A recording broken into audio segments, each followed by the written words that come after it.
सुन रहे हैं परसादी होली का मिक्स किया हुआ गाना।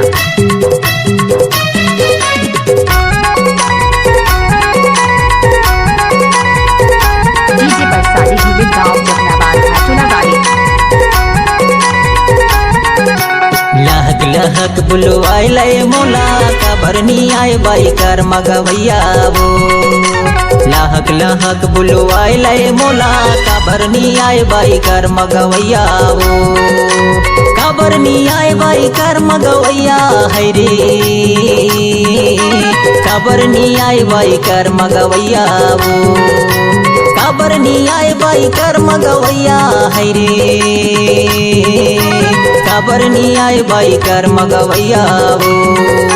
अंगना मगा बसोए परछी मभिया किसे के आदल कर मगवैया रे। अंगना मगा बसोए परछी मभिया किसे के आदल कर मगवैया रे।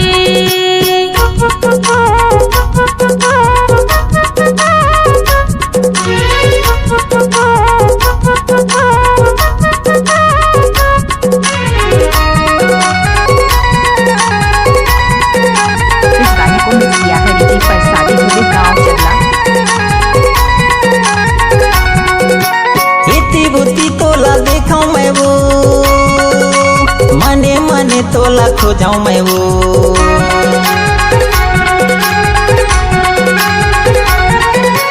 इतनी बुद्धि तोला देखा मैं वो। मने मने तोला खो जाऊं मैं वो।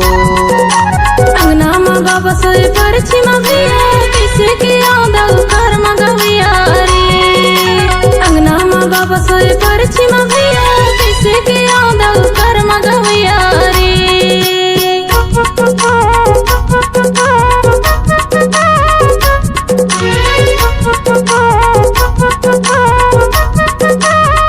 डीजे परसादी होली गाँव जफनाबाद घाटोला वाली।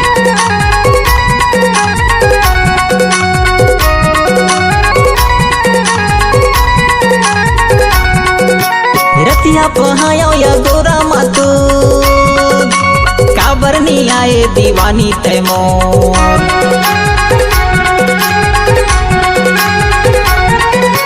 रतिया पहायो या गोरा मातू काबर नहीं आए दीवानी तैमोर। अंगना मगा बसोए परछी मभिया किसे के आदल कर मगवैया रे। अंगना मगा बसोए परछी मभिया किसे के आदल कर मगवैया रे। कबरनी आए बाई कर मगवैया है रे। कबरनी आए बाई कर मगवैया वो। कबरनी आए बाई कर मगवैया है रे। कबरनी आए बाई कर मगवैया वो। अंगना मगा बसोए परछी मभिया किसे के आदल कर मगवैया रे। अंगना मगा बसोए परछी मभिया किसे के आदल कर मगवैया रे। लहक लहक बुलवाई लय मोला कबरनी आए बाई कर मगवैया वो। अंगना मगा बसोए परछी मभिया किसे के आदल कर मगवैया रे। लहक लहक बुलवाई लय मोला कबरनी आए बाई कर मगवैया वो।